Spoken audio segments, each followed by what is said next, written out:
Hey, it's Bob Saget here with another new episode of Bob Saget's Here for You. And it's a special episode because my friend John Stamos, my brother, Uncle Jesse Katsopoulos, he is going to be this episode. We have a special setup where I was able to patch him into the board. I am a little bored, but not now that I'm talking to you. I got this board at home. I'm working from home, as we all should right now if we can. And if we can't, you're brave, wonderful people. So thank you for what you're doing.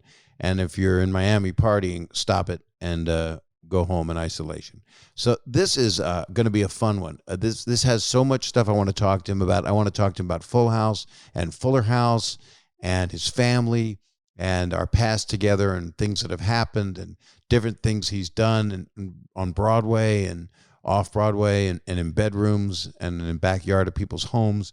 And just have a really good brotherly conversation with someone that I love so deeply. And right now, I'm going to be contacting my friend and yours, John Stamos.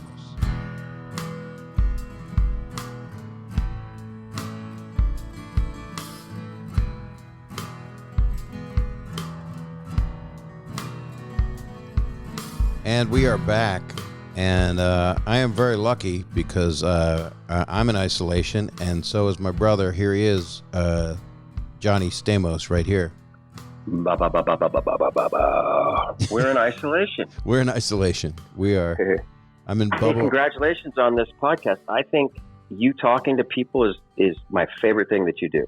I mean, not celebrities, but like people calling in, and what you're doing now is great.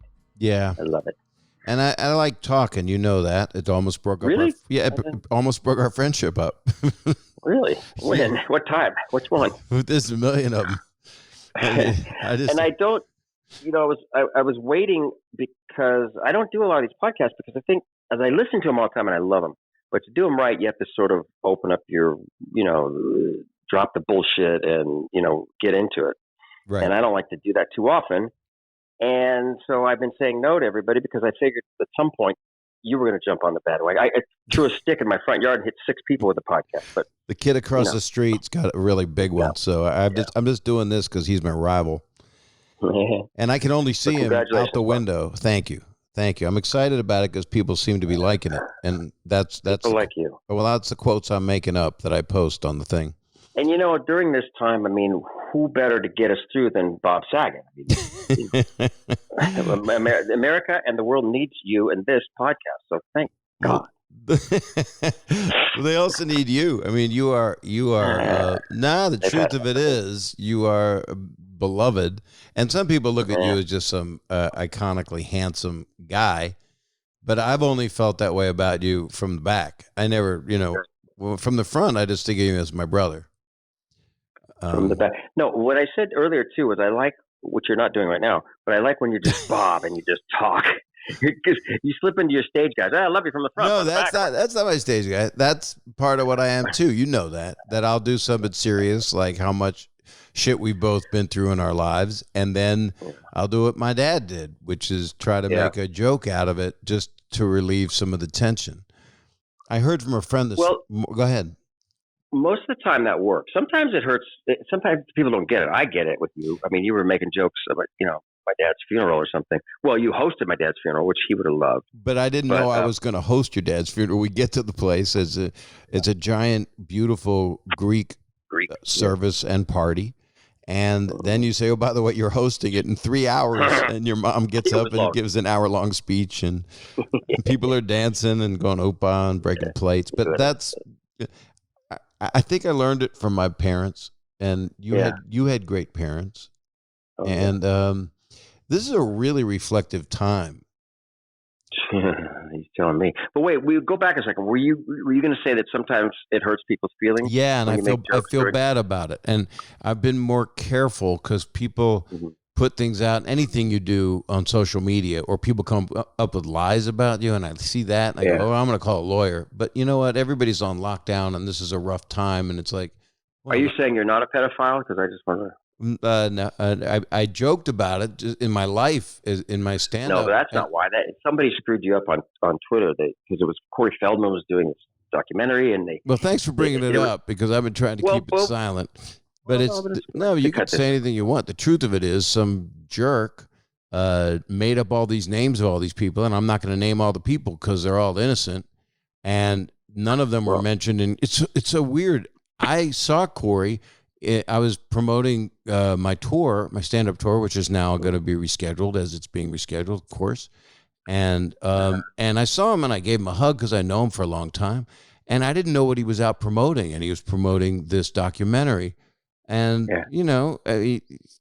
it's like weird that some lying asshole posted something, and then he took down Twitter took his whole website. I mean, just whatever he had. I don't know what he had at Twitter. I think last night that somebody did that with Oprah.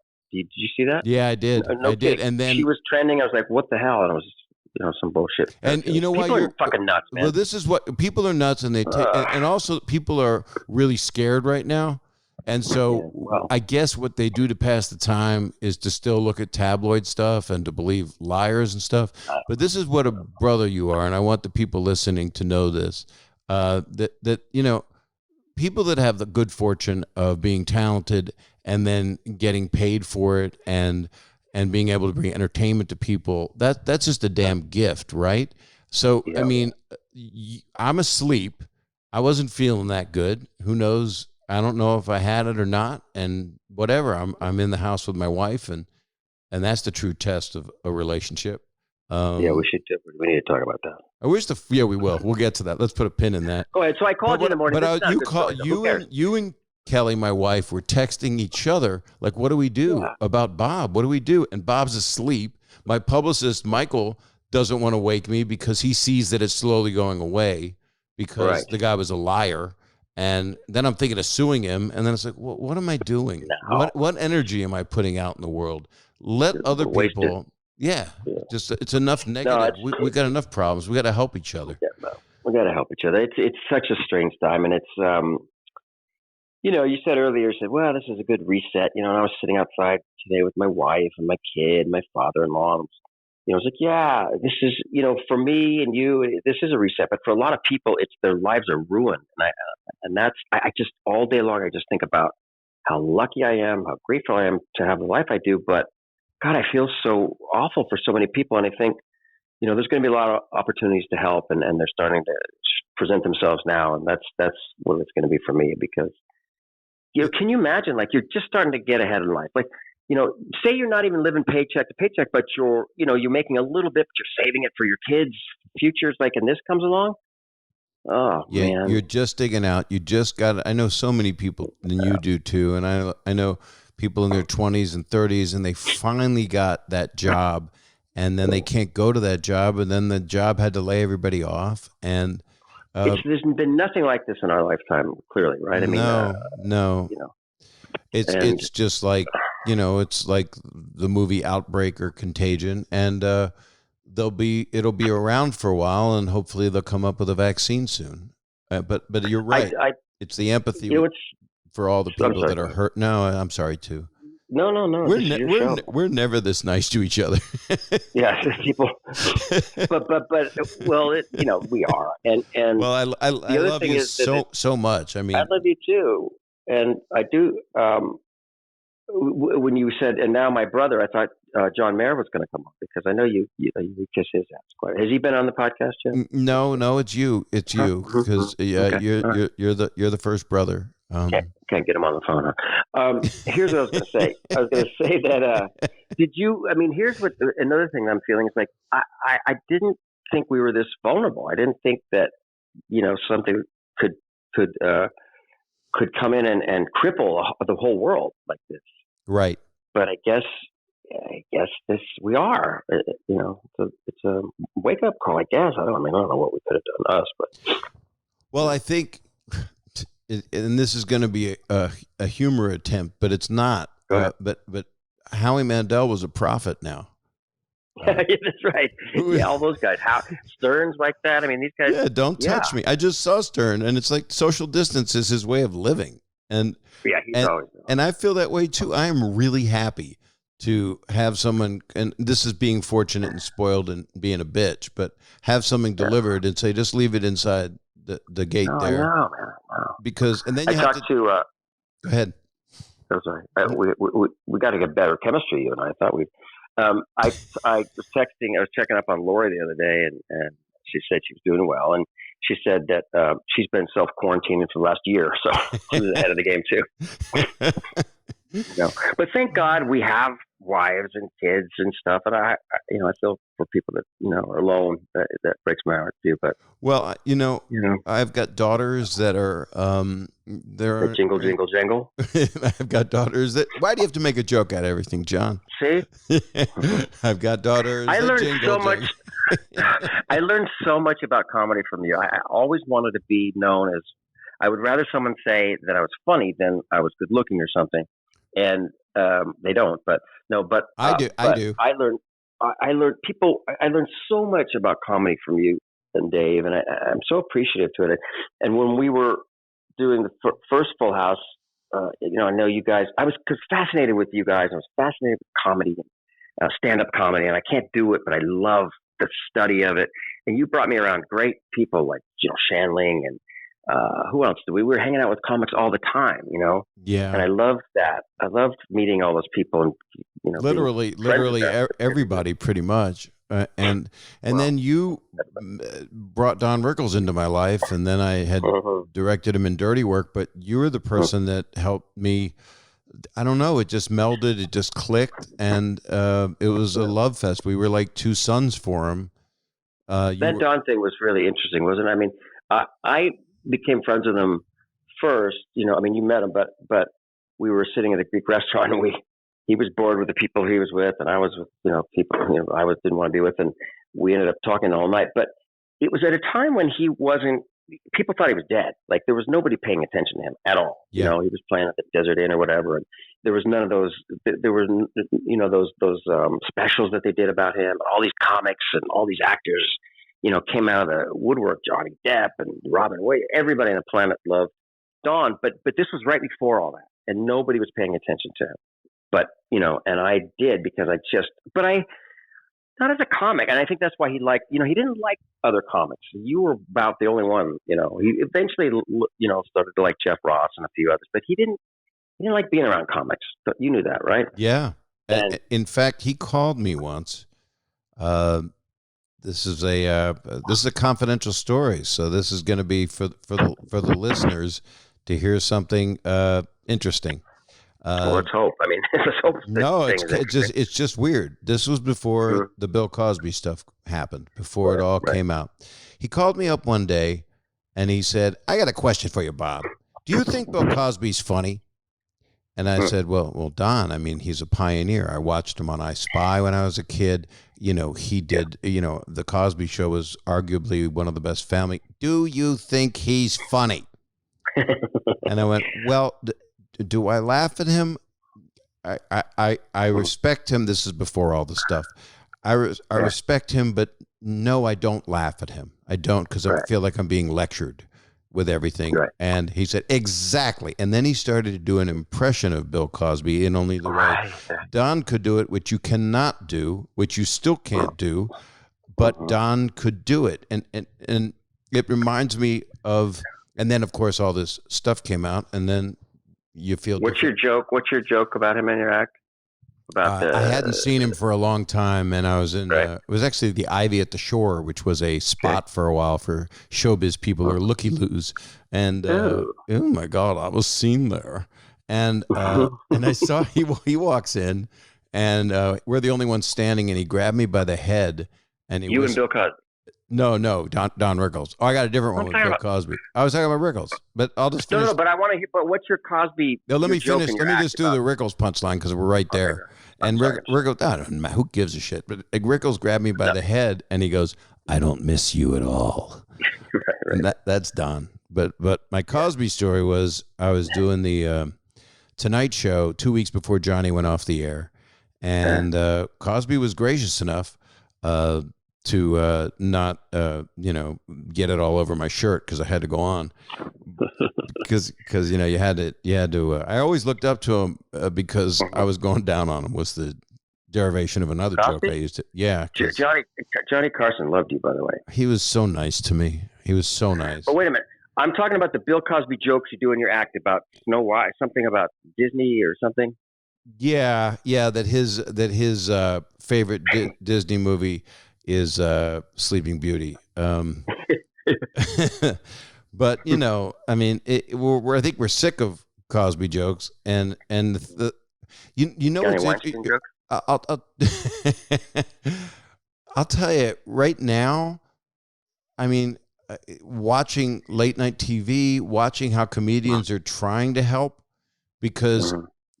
3 years ago I didn't know I'd be out on tour, and I didn't know I have a brand new hour, so I'm ready to do a special, and then this happens, and that's like good to help people laugh when you can, but it's not all about this narcissistic comic showbiz bullshit. You're in the middle of production on a show which Mhm. our doctor, Vinny Boombots, that's Mhm. Rodney, said, that your work is astonishing because I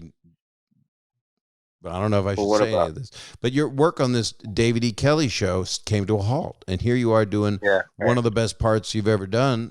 And And now I'm doing a podcast with Bob. yeah, this is where Just kidding. this is how you've lowered yourself. I love it. But you'll be back doing it. I mean, this is what people don't know. And I've been getting phone calls from people Mhm. looking to me and just saying, can what do I do? And Oh, my daughters, of course, I mean, I'm right on it and talking to them constantly, and it's going to pass. It's just going to take time, but we're going to get through this. And the measures that are being taken are correct. It right. has to be this way to get us all through this. And I'm finding we're reaching out more to people. I'm hearing from people that I haven't heard from that tell me they love me, and You're right. I don't know if they're on some kind of I love you, drug. Bob. I love you, I love John. you. If you Yeah. go ahead. I hope that we learn. I hope that we learn from it. Like I hope we don't come out of this and just go back to our old, selfish bullshit ways. Because as much as it's a reset, it's also a fucking wake up call. And Yeah. because yeah. I mean, look, and it's I think people. I am putting pressure on myself. I gotta write something now. I gotta start. So I have to do some artwork. I have to, it's like I gotta just stop. That is the good thing. I think it's just made us all just stop. Like as far as work, other than writing, I can't do anything. Yeah. And And that's it's okay. right. I mean, there's a It lot. is. I mean, because you never just stop and sit. And pick up a book that you have sitting on your shelf. All those big picture books, all those rock and roll books that you have people. I opened one up the other day. I was like, whoa, this is great. But also, people are suffering, man. But that's the thing too. I don't want to make it like this is a paid vacation. No, it's awful. not. It's not. And but then you try to think, okay, what's the positives of this? Are there any, or is this just a sin against all humanity? Well, now we don't have to touch as many people. I'm sick all the time because everybody touches me. Everyone wants to touch me. Yeah, but I let them. But you let them put their fingers in your butt. Well, that's touching, isn't it? I mean, I always clip my nails because we're close, and I know what you like. Thank you. I don't want people to think. I don't want people to use that as a quote. By the way, they won't. Let's talk about. I did want to say. I want to say. I want to say one more thing about this thing, and then we'll go on to stuff that's our friendship and what people probably are interested in. Fast forwarding too. Yeah, in seconds. But I just wanted to mention that the thing about having a truly collective around the earth time of pain and fear, and then people that try to ease that pain and that fear, that are all working together to try to do positiveness, and all the people, the amazing, brave people that are subjecting themselves to getting this or have it and sometimes keep working to try to help people that are severely affected. Those are the heroes of, and there's a lot. They're all over the world, and each person is doing what they can, except for some people that don't get it, that are on spring break still for the next 7 months. But I'm not a guy that goes, oh, those millennials. I love people of all ages, that, except for what we were talking about earlier. They got to be over 21. But but see, that's the I can't help that, John. But I just think it's amazing that we're all going through this at the same time. So it's never happened. and it's almost like a world war against nature. And I think it is a wake up call of what really matters in life. And yes, I agree with you that I hope we don't talking to us. Yeah, it's the universe talking to us is how I look at it. No, but you know what? On that note, let's just take a quick break because let's get into the stuff that'll be a little more cheery and stuff that maybe will be some, make people feel good, like a good piece of meat. I'm gonna wash my hands and lotion up, and then do some other things and wash my hands again, and we'll be back. Okay, and then touch your mouth.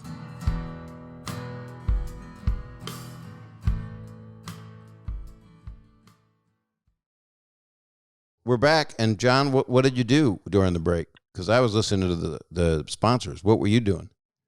Oh, I was washing my hands. And you do lotion. Face. You do. It's not just the Full House Jesse Katsopoulos character. You do lotion, correct? I guess so. I don't do a lot. I used to say I drink the blood of Lori Loughlin. That's how I stay so young. That one doesn't roll as well in the world of press right now, but we shouldn't talk about her. But we can do whatever we want.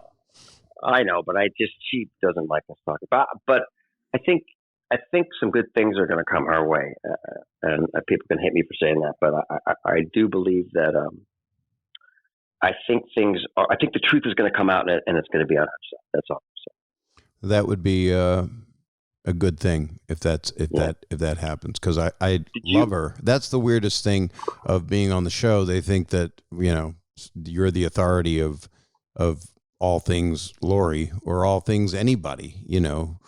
People mad that we're not. Ashley and Mary Kate weren't on the Fuller House and stuff, and it's like I just love.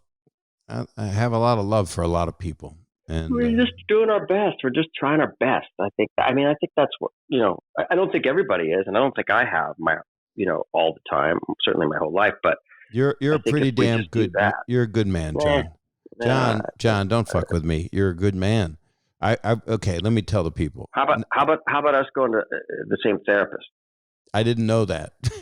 You should.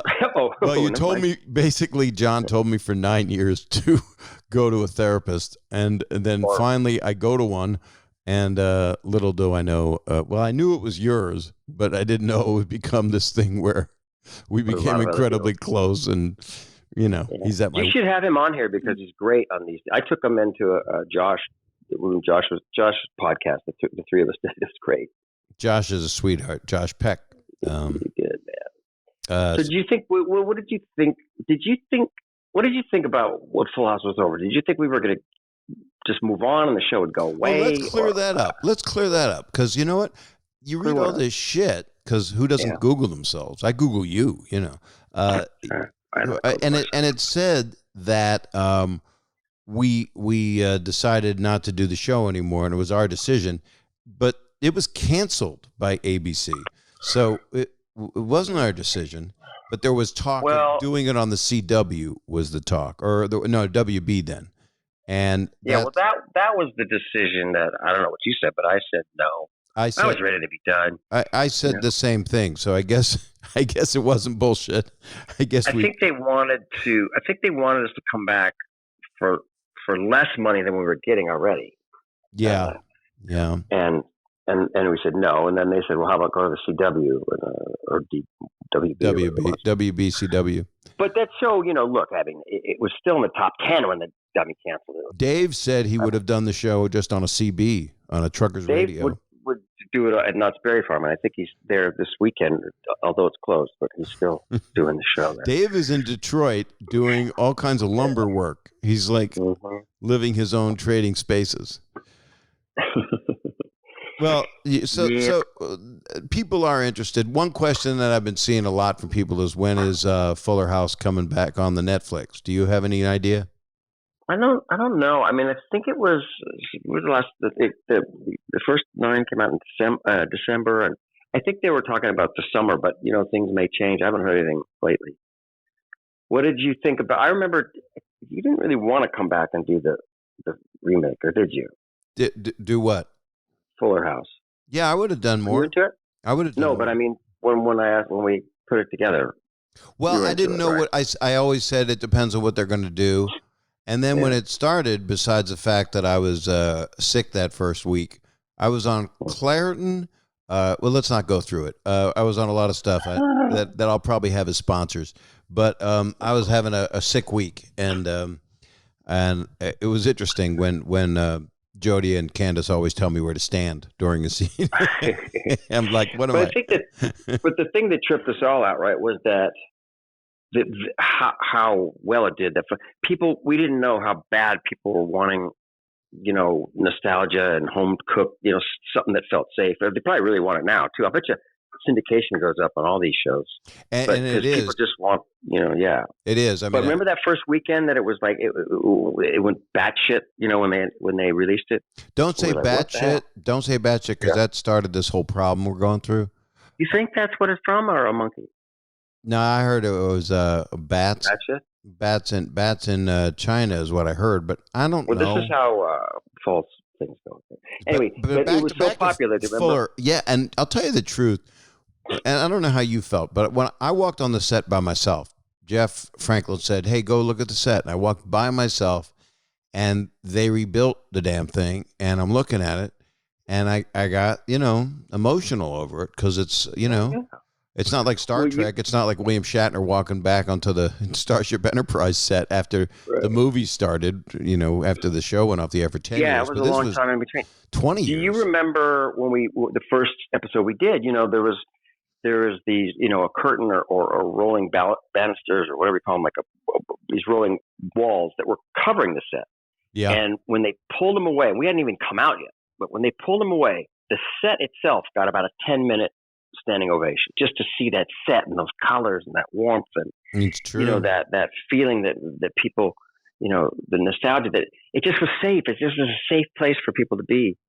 Well, they felt like they were home again. It was like, for me, it would be like bringing back Happy Days or something. Even though all the reuniting shows were always people sitting on a couch watching clips, but this wasn't that. This was the attempt, and I got to give credit to Candace and Jody and Andrea and everybody else on the show.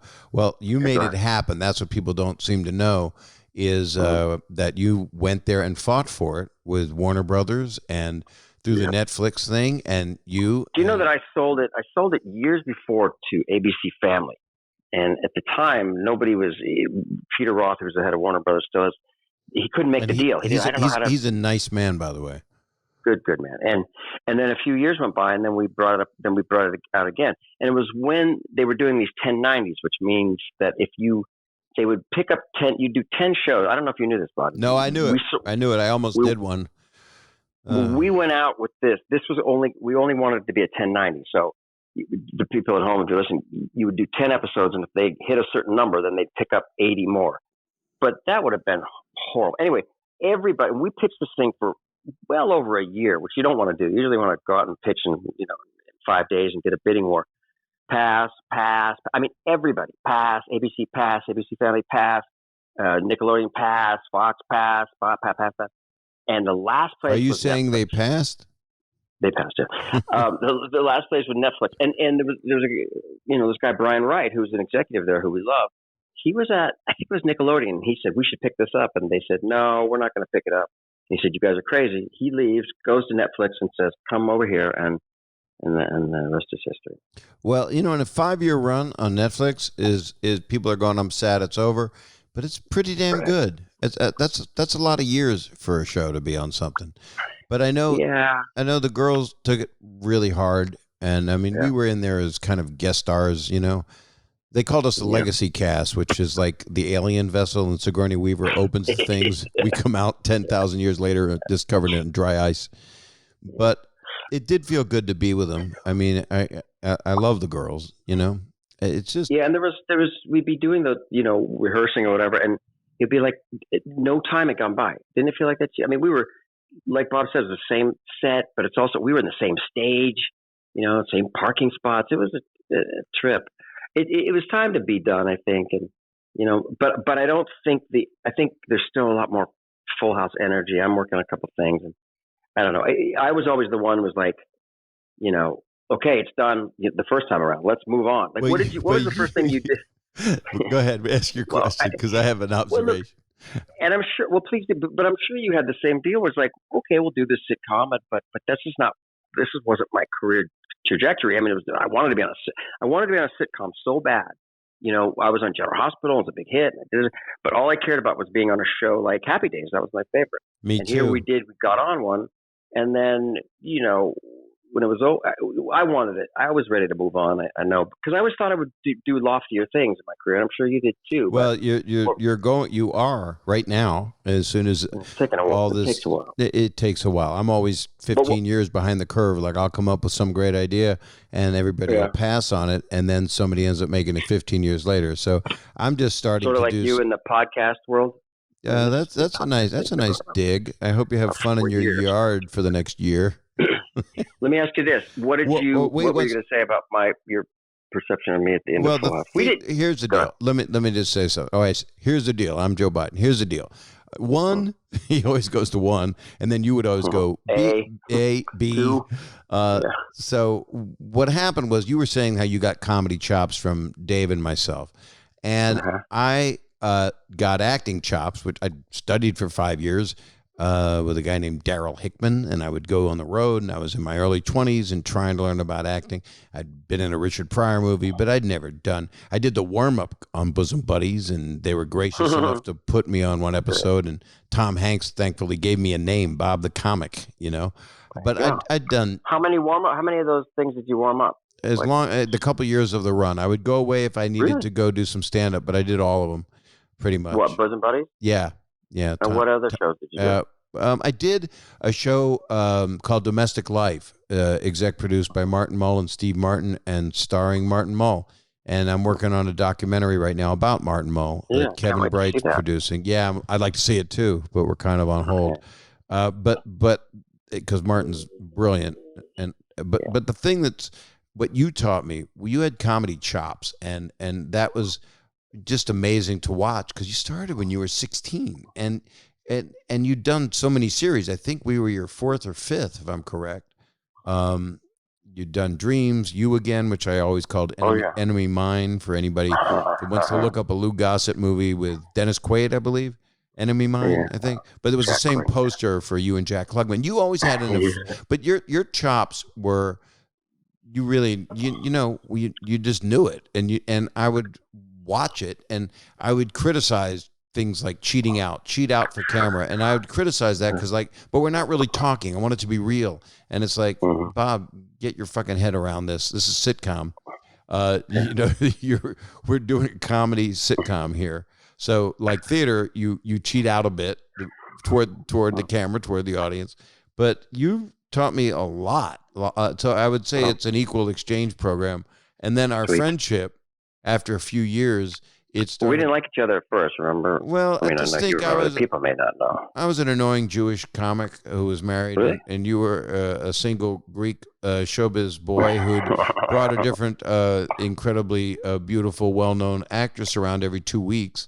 So I did what any normal young Jewish man would do. I resented you, and I also loved you right away, though, too, and. You and Dave had a real close thing, and I think I was jealous of that because Dave and I met when Dave was like 18 or 19. Yeah, you guys were buddies too, yeah.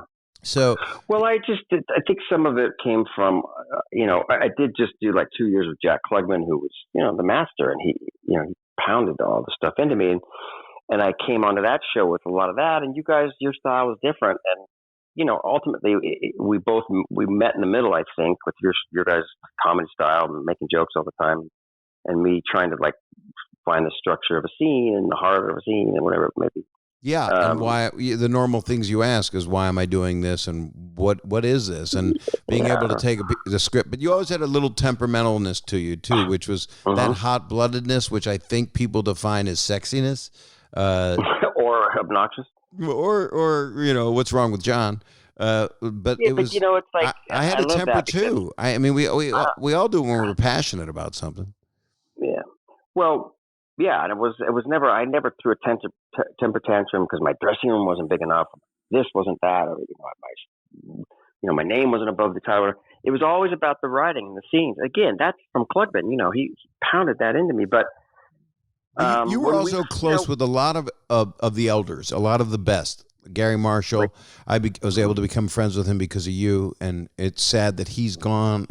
And Don Rickles, and Klugman was. Did you know Klugman? You know Jack. Yes. Not well, but he was nothing but adoring. And for the people listening that don't know, you want to watch The Odd Couple with Tony Randall and Jack Klugman, and he was an amazing actor. He's been in tons of movies, so hit that Google and look at some of the fine work of this funny, great, almost like a Walter Matthau in a way, that he could do drama, he could do comedy. He was very wonderful. I worked with Walter Matthau too.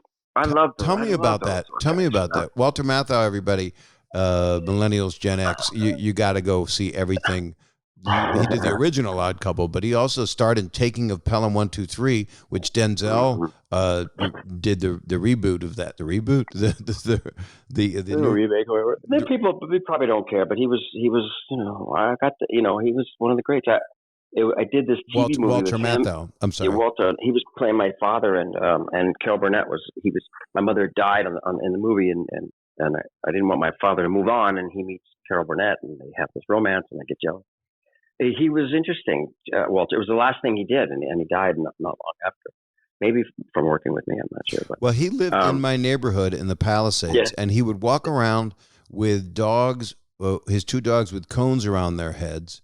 And Walter was a gambler, and he made a lot of money. He was a movie star, and he couldn't stop gambling, and he lived just a block away.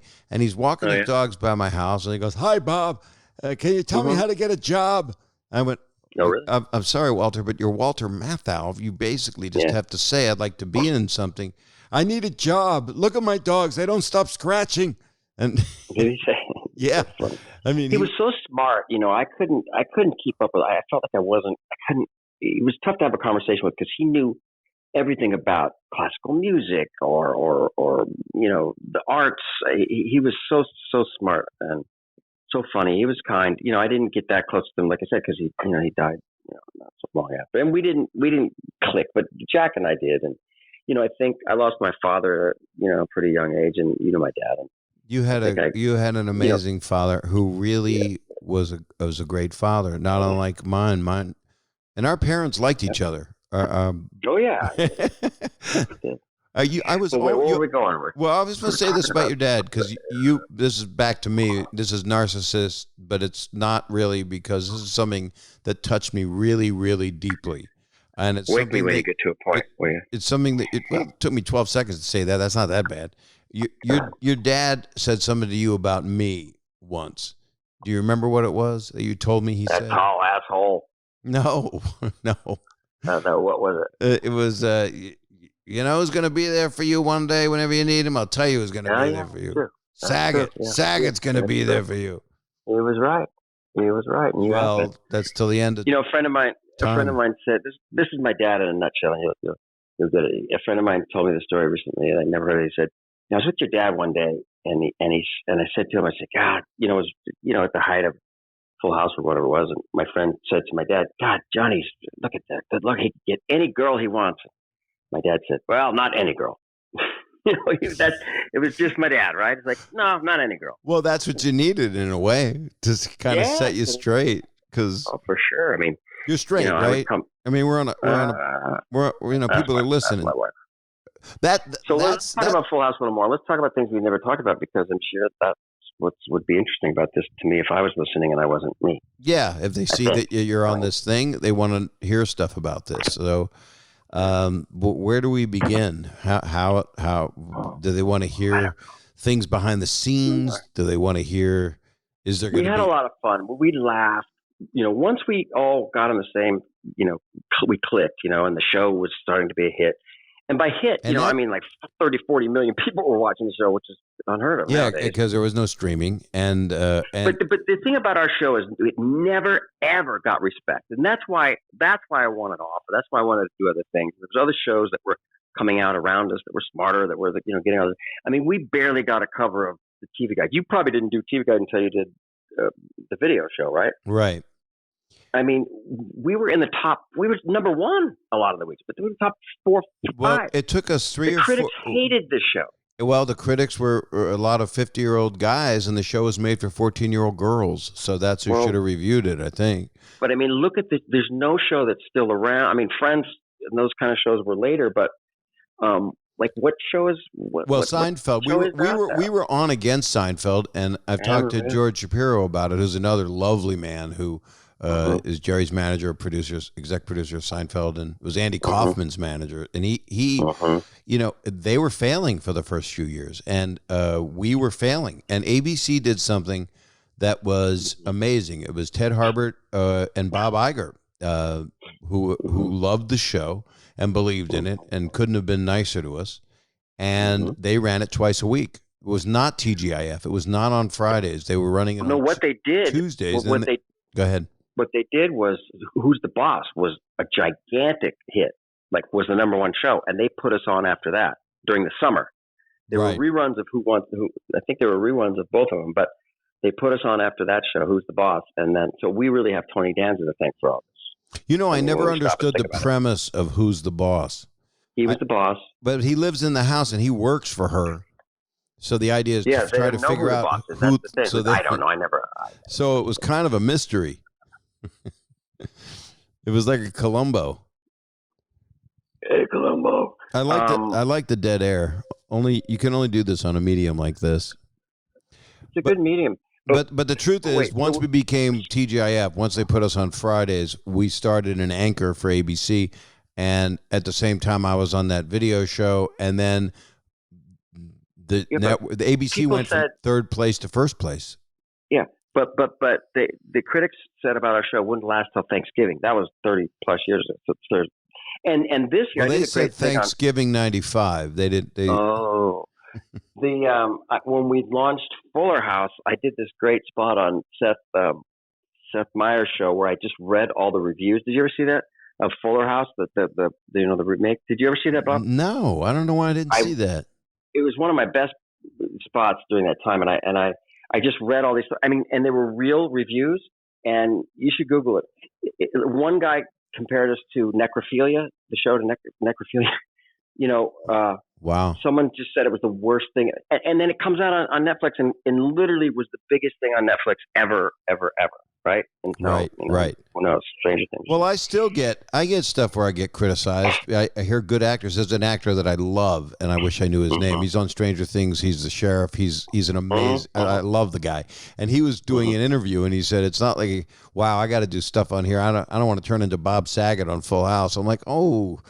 And then I go, why? Oh, damn it! Why wasn't I on Stranger Things? Because here I am with this whatever I consider to be a comedic edge or wanting to do something that's hip, same as you, and we wound up on a show that made the world happy, and people could watch. People could watch with their kids. So, are we justified when the tree opened up and it became a giant hit, and now we're talking about it because people want to know about it? Yeah. I used to say it was a blessing and a curse, but now it's just a blessing, I think. I mean, luckily we've been able to do other things. When I got out of Full House, I remember it like it was yesterday. I called Jack Klugman. I said, "What do I do? How do I save? How do I save my career? What should I do?" He said, "Go to New York and study theater and get on stage. Theater, Broadway." And all right. And I never had been on stage. I never. I was a drummer. I wasn't a good singer. I wasn't a dancer. You're a good singer now. You're a good singer now. Yeah, well, you've changed a lot. You work. All right, let me tell the story. So, well, that's true. Hey, you know what? Fuck off. Hey, you're you're interviewing me. I'm talking to you. This isn't an interview. What am I, David Frost? There's another reference you got to dig people up to get. Tell us about the Broadway thing. So I went. I mean, this is just something that maybe this is an interesting sort of thing to talk about. I don't know if you had it, but I said, okay, yeah, fuck it, and I went to New York and I auditioned for How to Succeed in Business Without Really Trying. And Matthew Broderick had just won the Tony. And again, I never sang. I didn't do theater as a kid because I couldn't sing, and I just played drums or whatever. And I studied, and I worked, and I rehearsed the stuff, and I got it. And here I am, replacing this guy in this hit show. what I'm getting to is like, I was fearless, and to this day, I try to get back to that feeling like, fuck it, here I am. I'm going to blast this out. If it doesn't work, but I'm going to give it my all. No boundaries. That's how I started in the business. My parents never said, "Oh, you can't do this. You can't. How are you going to get an agent?" It was never that. It was like, "You want to do it? Do it. Okay, fuck it. Here I go." And you were great. You were great in it, and it was amazing, and it was second nature to you. And I want to talk to you more about theater and about our personal lives and how we're dealing with our wonderful wives, and you got a beautiful kid. Yeah, and I want to talk about all the shizit. So we're going to take another little break, and then come right back. David Harbour was the guy's name, and if he used bad mouth, David Harbour. No, he's not. It wasn't bad mouthing me. He was actually doing kind of it was a compliment that he said my name. It wasn't like this guy sucks. It's just he didn't want to become Danny Tanner, which is a two-dimensional character. Even and it wasn't a show. Wasn't a show he watched, but Jesus, he's a good actor. He's a good actor, yeah. But I mean, we're all different. Yeah, we all have a different path, and people use our names and a lot of stuff. But let's go to commercial, and we'll come back. Just do that. We'll be right back. You go wash your crack.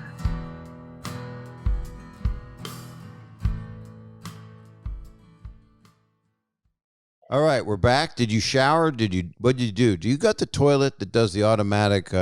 No, but someone I know does, and that person's name is Bob Saget. You have a I got the pooter scooter. I love the damn toilet. I swear to God, it is my best friend. Well, now with this, toilet paper issue, you were ahead of the curve on that one too. Yeah, but you still gotta dry it off. Although it does have a dryer on it, which is where I do my hair. That's why my hair smells like shit.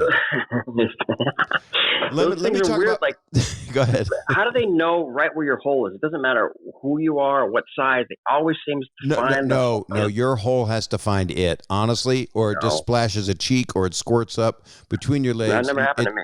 Well, you must have a crappy one then. No, I have the best one, but it'll nick a crappy one. I got it. I just tried to roll past it.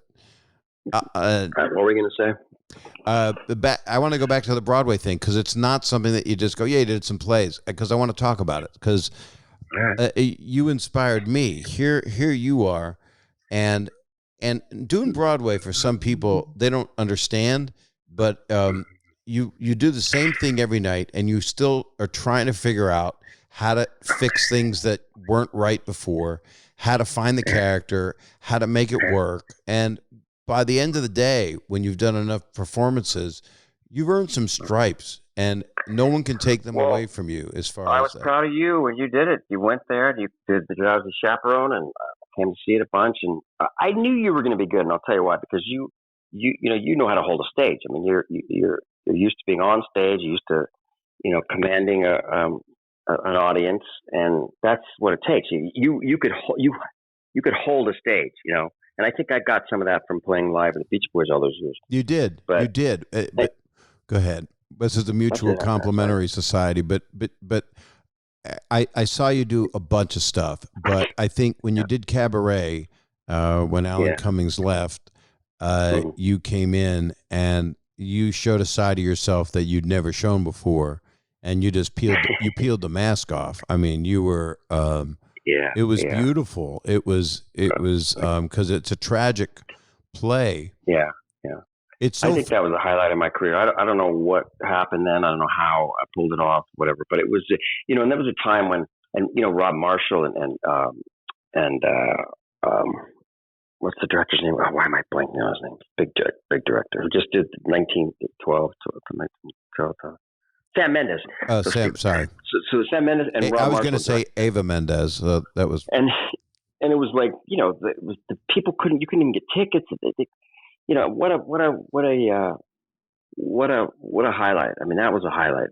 Being able to be that naked, and I don't mean literally, although you were, but you were close to. But it was I mean, just to be so raw. By the end of that show, you don't know the guy yet. Now, if people don't know, people don't know, and I'm going to speak for my own daughters. Went to go see it, and they just saw Alan Cumming in it because he's back because it's a role of a lifetime for any actor. Yeah. And my daughter Laura didn't know that here they are sitting in cabaret seats in Studio 54 thinking this is going to be fun. We're going to go to the cabaret. It's going to be a musical. And it starts and Laura goes, oh, no, this isn't what I thought this was going to be. It's about Nazi Germany and how people that hate musicals, you know how people are like, oh, musicals, I hate them. Like, this is the one to see. But regardless, look, that was a success. And, I had other ones that weren't. I mean, I remember after that, I was working with a Roundabout Theater who did that, and they called me and they said, "Do you want to go back to cabaret, or Antonio Banderas is leaving 9? You want to do that?" And I was like, "Well, I should challenge myself. I should not go back and do. Although I wanted to so bad, but I remember it's just deciding like I should." And I'd seen Antonio in 9, and I didn't. The first time I saw it, I didn't love the show. It's an acquired taste, that show. And I also didn't, and Antonio, it was like in previews, and he wasn't great. And I can say this because I'm going somewhere with it. And so I thought, I could do that part. And I still had auditions. I flew to New York and I did it. I was going to the audition the next day, but I thought, I'll go watch the show. Now, in the 8 months or year, whatever, since I saw previews to when I saw it, when I was going to take the, audition for it and take over for the role, Antonio was great.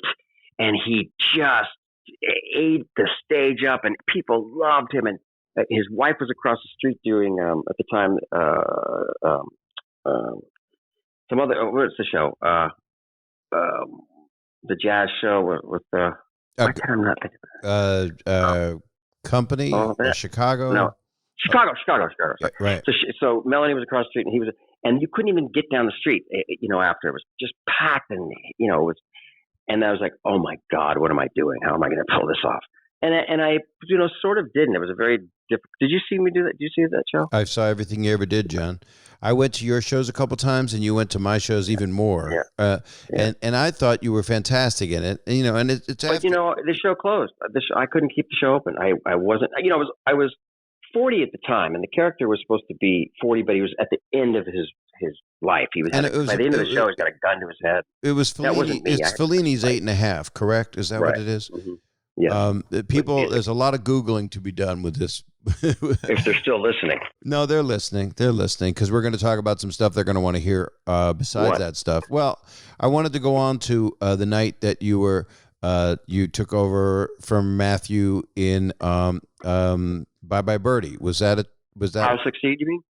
Say what? Well, Bye Bye Birdie, I didn't take over. That was the first one that Dick Van Dyke had done it in the 60s. Are you eating something? Did you just do a somersault and put your testicles in your mouth? What happened here? We've been on the phone for 2.5 hours. I'm going to pass out. 51 minutes. That's what I'm looking at. Go ahead. So you originated Bye Bye Birdie is what you're saying. Well, Dick Van Dyke did, but the revival. I mean the revival, yeah. No, I was the first one. Well, you were great in it. And we were there, and it was a traumatic night for me personally. It was the night before the opening, and you're doing the play, and all of a sudden Rickles is there. Rickles is there. You come with Don and our friend Brad Gray, the late Brad Gray was there, and Gary Marshall and his kids, a lot of people. Yeah, Gary. Yeah. I saw Dave Becky, who's a wonderful guy in comedy. It was a big show. It had a lot of moving parts and a lot of big sets. So this is the night. There's a lot of people there, and the big hydraulic thing's supposed to make the set change, and it gets stuck, and we're all standing there, and it's dead silence.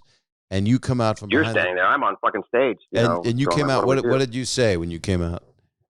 I don't remember. I do. You said, I was about to sing Put on a Happy Face, and the whole play went to shit. You said that to the audience, and you got the mic that wraps around the ear, and you said, well, we've got people here in the audience, and maybe they'll help me. They sent me out to entertain or stretch or something because it wasn't getting fixed. And so I said, there's some people out there. Did I go to you first? I said, come on up, Bob. You went to Rickles first. We've got, and by the way, you've got Gina Gershon in it. You got Bill Irwin. You got people backstage waiting to come out. You got a full orchestra.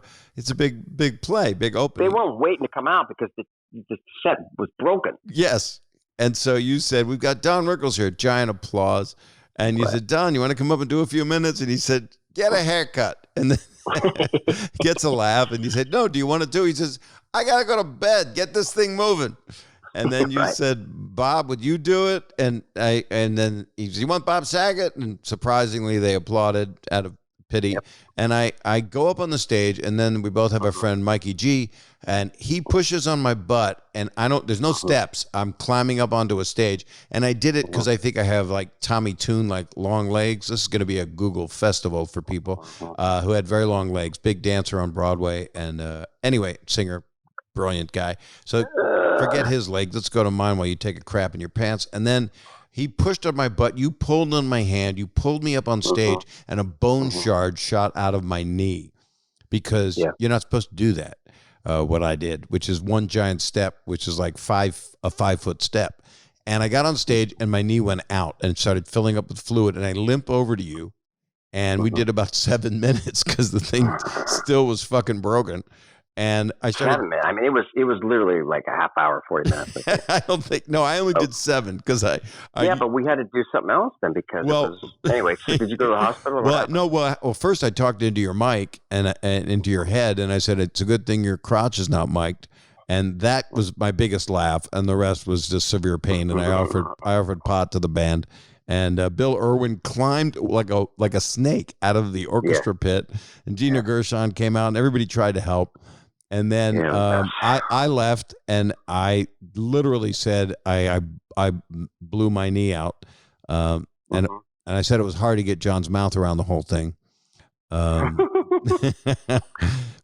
it was an unfortunate circumstance, especially the night before your opening, that there was that glitch, little WD-40, and they fixed it, and you were back up.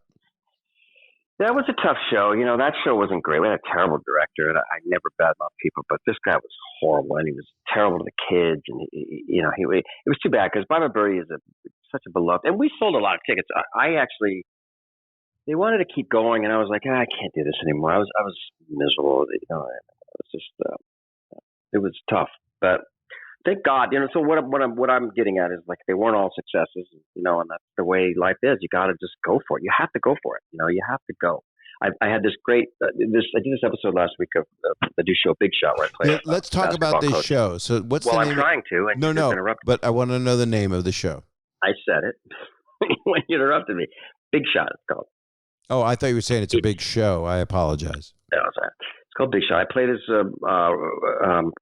coach who was very successful in the NCAA, and he has a temper tantrum, and he throws a chair, and he hits somebody, and gets kicked out of the league, and he has to work his way back up by coaching at an all-girls private high school in Laguna. So that's sort of it. But it's David Kelly. I mean, it's you know, that's the twist on it. But I was doing a thing where I was recruiting. I guess you can do this in private high schools. Recruiting this girl, and I was hurting everyone's feelings, and all I cared about was winning. And at the same time, they were doing this expose on me, one of the kid in the school, and I didn't want to watch it. And I watched it. My daughter said, you know, all you care about is winning. She said, watch the end of it. And I watched, and there's a tape of me younger, and I'm saying, you know, look, you got to love the game. If all you care about is winning, then what happens when you lose? Right. And it's like that's a good life lesson. It's like you got to just go for stuff. It's not always gonna, And it's harder than than people think it's going to be sometimes. There are chosen few that everybody's out with motivational stuff saying you can do this, you can do that. And then, you know, 95% of the people are struggling going, my God, I'm 38 years old and I still haven't had a hit. Or, you know, 32, I'm too old now. I'm 32. I haven't had a hit blank. I don't have a job. And that is very, very hard. And whatever motivates people. It's always weird when you watch like the Oscars and someone says, you know, if you're living somewhere and you're in the ghetto and you have you're drawn to this, you can do this. You could be up here. And then you go, there's truth to that. But then you go, well, these are all people of privilege and yada, yada, yada. But there's truth to it. You know, there's look at your Tiffany Haddish and these people that are coming up now. Well, Tiffany, you know the story with me and her, right? You made out? No. Oh, John. What am I going to do? I know what I'm going to do with you. That's what I learned. That's the kind of comedy I learned from you. What's your story? You discovered her? Jamie Masada, who owns the Laugh Factory, would have this thing called comedy camp, and it would be kids from the inner city and kids from low-income families that wanted to be stand-up comics. And so they would put together 3 minutes, and different comedians would teach comedy camp, and it would be like I believe a 4-hour thing. You'd start in the morning, and then they'd bring in meals for them, and then the kids would get on stage, all different ages, from like 5 to 22.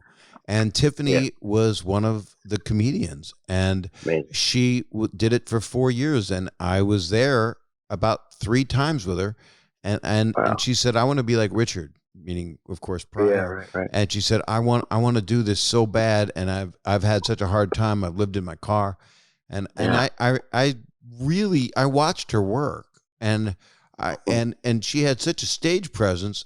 When she got off stage, my job was to talk. They'd have, I was the comedian on that Saturday, and I guess you would call it a master class for kids that need help.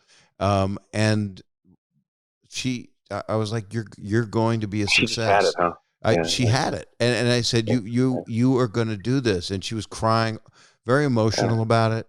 And I said, you're going to totally do this. You have it.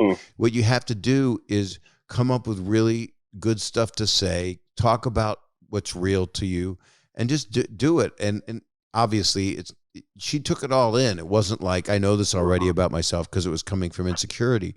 And then she started to get spots. And so she would be 21 years old, she would get an early spot. She said, I made it. I'm on the lineup. I said, this is just the beginning. And then I hadn't seen her till about a year ago.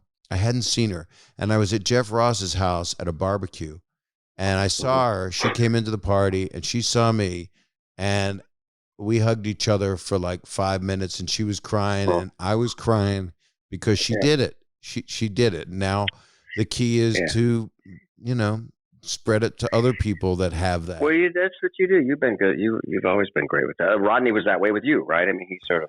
Well, I was an idiot. I had Full House in the video show, and I was over Rodney Dangerfield's. He was living at the Hilton. On the, he was standing in a robe with his balls hanging out. Rodney Dangerfield. If you haven't seen Caddyshack, people out there, that's a prerequisite for comedy. It's a must. It's his first. He was 58 when he started his movie career. This guy. There you go. And yeah, exactly. And so I went up to visit him, and I said, Rodney, I'm really depressed. Can I come over? And he went, yeah, come on up, man. So I went up, and I said, Rodney, I'm doing this family show, and I'm doing this video show, and I'm just don't feel like I'm getting my comedy chops out. I have so much I want to do, and I can't do it. And now I think people are going to pigeonhole me and think that that's who I am for the rest of my career. And he looked at me and he said, you know what, man, you don't know cock. and I'd never heard that word used as like an adverb or something, but he was right, because there's a different path. And did he say to you, Bob, just go out and say fuck on stage a lot? They'll be great. No. Where did that come from? I mean, I know that your dirty side is closer to you than the Danny Tanner for sure, but when did you have the balls to go, you know what, I'm gonna you're pretty blue. I mean, but it was what defined you. I mean, to this day people are, oh God, but I'm not. I'm blue, not, and people love it. So but look, that's what made you. That's what made you and other comics didn't get made during that time coming off sitcoms. So, but where did that come from? Was it just you? Was it a conscious effort to go like, you know what, I gotta switch this up and be unique on stage, and if it means being absolutely filthy, that's what I'm doing. Where did that come from? It came from hearing people laugh, and then it came from nervousness. And I mean, you know, was your act like that before Full House? No, it was weird. And while Full House and the video show was on, I started to get like that more. And I think it was the typical obstinance that a comedian has when you're told you can't say something, or you think of me this way. Well, I'm going to do this to make you laugh in a different way. And I got a lot of good power out of it. But then I'm sad that I did one special that ain't right. I said fuck like 300 times. I mean, it was like a drinking game. You would have died, but it was unnecessary. I was watching a thing that about comedy that Ricky Gervais hosted. It was with Louis C.K. and Jerry Seinfeld and Chris Rock, and I don't remember who said it, but Jerry doesn't care who uses what language as long as everybody's if you're funny. And then it was either Chris or Louis said something like that. They think that saying fuck sometimes is a nervous thing to do. And I think for me, it was like a rim shot in a way. And I also did the special, That Ain't Right, at NYU at the Skirball Theater. So I had a bunch of young kids in there, and I think I was trying to show them that I'm still hip, and it is how I talk sometimes to make people laugh, just because I like to make people laugh. So sometimes it's not meant to offend. And that's when I started to get upset that it offended some people. So I have a new hour now that's not about that, and it's got more serious textures to it and stuff. But well, but you grow out of it and you mature, and you go, look, we're still around. That's the and we're not going anywhere. The remarkable thing. We need to be grateful for that, which we are. But that's the thing. I mean, we could shit on Full House all day long, but look, we're still getting jobs. We're still working. People are still hiring us, and we're lucky guys. And we're lucky. I was driving on the lot the other day at Paramount. And when I was a kid, I used to sneak onto the lot. I would. There was a casting director I took a course from named Bobby Hoffman. And he worked he cast all the Gary Marshall shows and stuff. And I'm 16 and a half. I took a course with him over the summer. But then I'd pull onto the lot on Paramount. I'd say, hey, I'm here to see Bobby Hoffman. It's not on the list. Go pull over there and we'll make a call. I'd pull over and then I'd duck behind my car. This is when you could, security was a lot easier. And I'd go around and then I'd spend the day on the lot. And I would go to shows being, shot. Happy Days, Laverne and Shirley. Remember that whole row there on Paramount? Yeah. Mork and Mindy was at the end, but it was Bosom Buddies. You were doing that. I was there too. I would go visit Mork and Mindy and see Robin, who I knew from the Comedy Store. And so, but my point is that I would sneak in, and now I'm driving in, and there, Mr. Stamos, here's your park. Were you under the bleachers? Were you hiding? Yeah. But now I'm, now that's where I'm shooting the new show, and I was like, I don't ever want to forget those days. I never want to. I just want to sit and go, how? And Scott came on the set and was just talking to everybody how lucky we are. We get to do what we love. And so I don't know what the point of that was, but I mean, I have a question for you. We're lucky we're still around. That's it. And yeah, we're not going anywhere because I like people talk about retiring, and we both know Norman Lear, who's 97.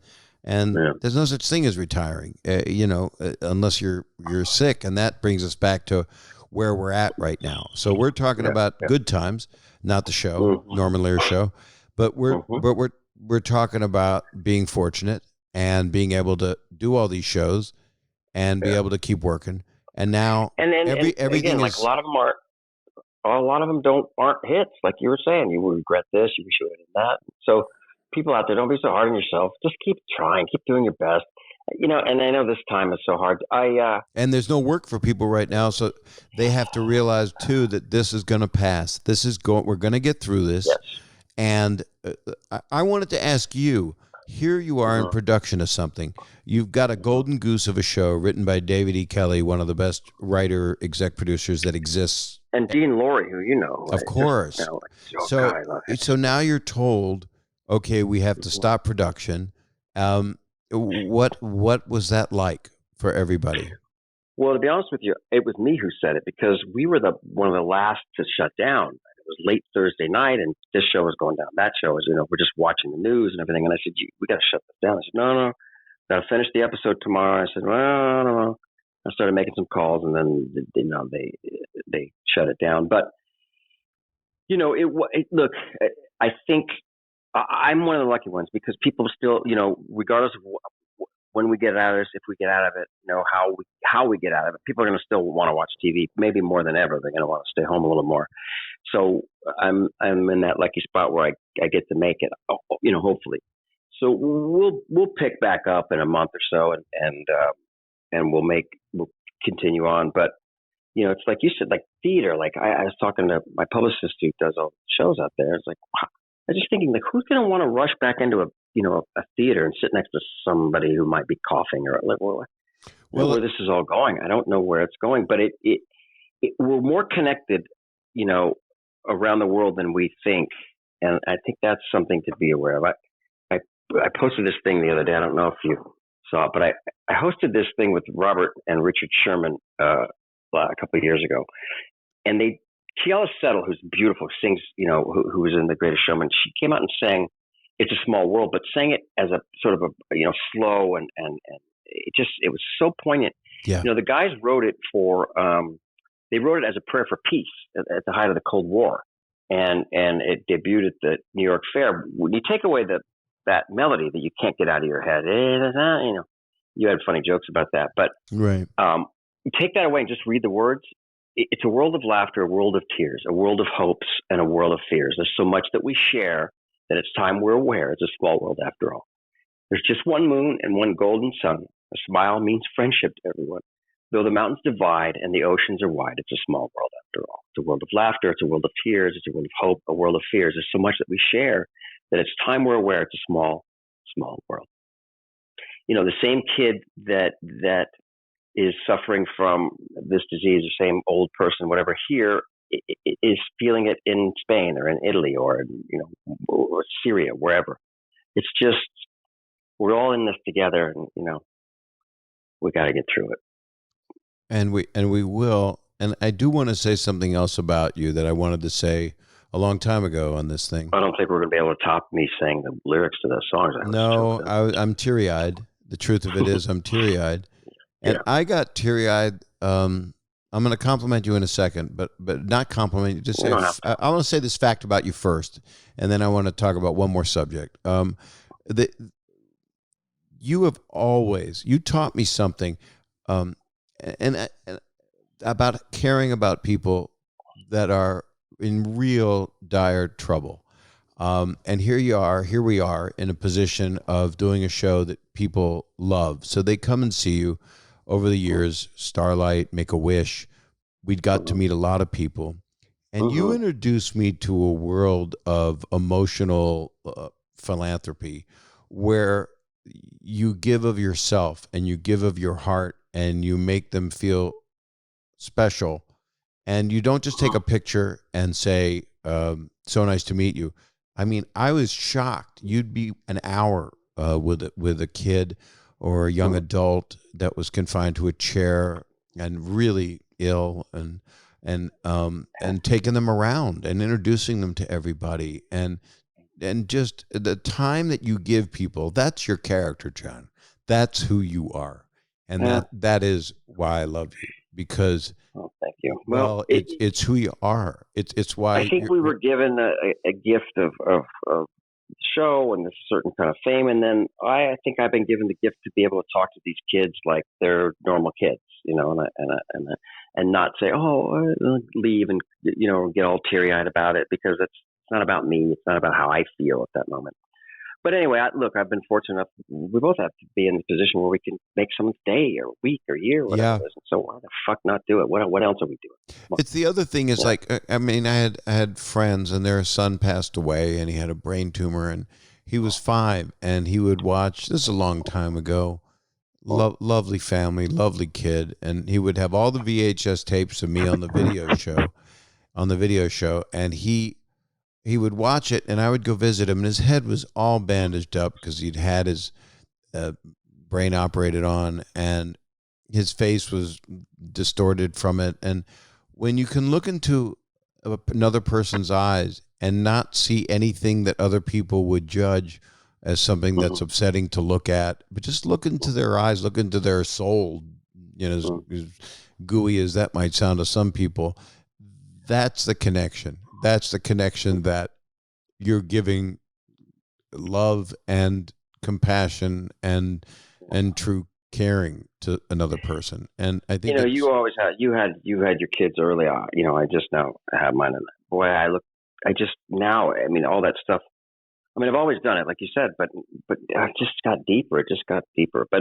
And you had the cutest, sweetest kid in the universe. Cute kid.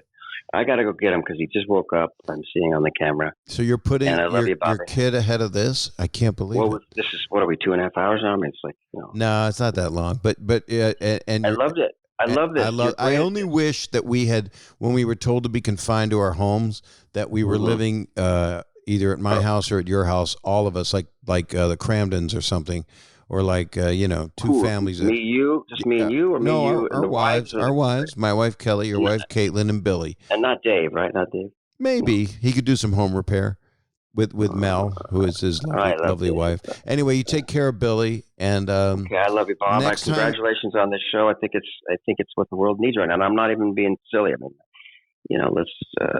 let's just tune in and not tune out. Whoa, I don't know what that means. Well, no, that was a good one. And next time we do this thing, we will be in studio because it will be a safer time. So maybe I'll be in a plastic bubble and you can come. I'll come in and I'll inject things into it with my unit. That's we had such a nice ending to this thing. I love you. Say hi to your wife, and I'm going to go get my kid. Thank God. And you know what? On the last note, you're one of the best fathers I've ever seen in my life. And I try to be like you, so thanks for that as well. People are throwing up in their mouths right now listening. Yeah, but I'm crying like a child, like you're abandoning your own kid. I love you. I'll talk to you later. As Rickles would say, get a life, Bob. Bye-bye. Nobody likes you. I love you. Bye. Matt. Bye-bye. That's John Stamos. That is one of the kindest people that exists, that looks really good to a lot of people. But he is he's a brother to me. And I'm a little emotional right now. I've been at home, and as we all are, and I'm doing things I would never do. My wife and I were watching Love is Blind. I'm going, what is this? I won't watch this. I will not watch this. And then all of a sudden I find myself watching it, and it's bringing me comfort. I can't believe it's bringing me comfort. And then all of a sudden... one of the guys on the show says that his mother used to read a book to him, and it had a poem in it, which is, I love you forever, I like you for always, as long as I'm living, my baby you'll be. And I started crying while I'm watching this show that I vied not to watch. And I used to sing it to my youngest daughter. I made up a tune to it. And it was, I'm going to sing it because I'm going to be really incredibly gooey right now. It's, I'll love you forever. I'll like you for always. As long as I'm living, my baby you'll be. And I sang that to my kid, and just makes me think of how much I love her. And I can't really visit her right now. So you do what you can to reach out to those people that you love. And the phone works. Texting's okay when it's not misconstrued. You don't want to argue during this time if you can. I read something really funny by a comedian friend on Twitter, and it was like, you find out, their single friends are really happy to be alone right now, and the married friends wish they were alone right now. So that's kind of a downtrodden view of marriage. But I'm thrilled that I'm holed up. That's a bad word. In this solitude with my wife, and reaching out to the people I love, and hoping this was interesting for you guys, and it wasn't too much, names that don't ring true, or you have to sit there on Google. But that's okay, because everybody we talked about, if you don't know the people's names or what work they did, they're valuable to look into. Everything will be different on everything that this broadcast, whatever you want to call it, that's what I think of it as, is broadcast. So the goal here is to just ease people's pain right now and entertain them, because maybe they're doing okay and just bored to death. And I hope this was interesting to talk to Uncle Jesse, my dear friend, dearest brother, Johnny Stamos. And thanks, guys, for listening, because it was a long one. And that's something I've had to say to John many times. And what you want to do is you want to look in the upper review section of this thing, where it reviews what the thing's about, or description. I don't know the wordage, but you want to rate, review, and subscribe. That's what you want to do. That's That's what I have to tell you. And when you rate and review it, you could say something positive. Try not to go negative. I mean, I take things really personally, but you got to be honest too, though. And I'll learn from your really evil comments, but constructive criticism is good. So that's it for now. You take care of yourselves. Thank you for listening, and coming right back at you with a new show.